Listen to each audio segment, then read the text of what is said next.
सत्य, ठळक व निर्भीड, सक्षम न्यूज। ओबीसी सेलचे तालुकाध्यक्ष काँग्रेसच्या गळाला, आमदार पडळकर गटाला मोठा धक्का, काँग्रेसमध्ये आनंदाचे वातावरण। नगरपालिका निवडणुकीच्या पार्श्वभूमीवर राजकीय वातावरण तापू लागले आहे। यामध्ये जत नगर परिषदेमध्ये भाजप, काँग्रेस, राष्ट्रवादी शरदचंद्र पवार गट, राष्ट्रवादी अजित पवार गट, शिवसेना, रासप यासह अनेक पक्ष नगरपालिकेमध्ये आपापले नशीब आजमावत आहे।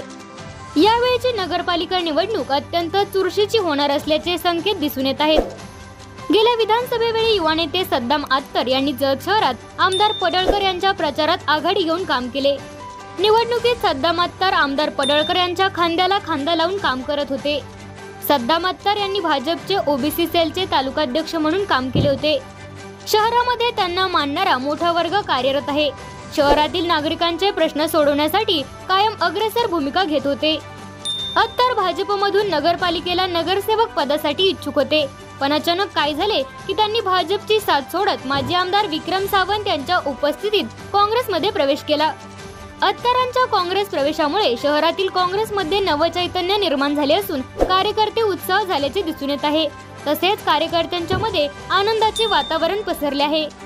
सद्दाम अत्तर यांना काँग्रेसमध्ये आणण्यासाठी युवराज निकम, माजी नगरसेवक नामदेव काळे, सांगली मार्केट कमिटी सभापती नाना शिंदे, अशोक बनेनवार, माजी नगरसेवक निलेश बामणे, सैसाब नदाब, फिरोज नदाब यांनी परिश्रम घेतले।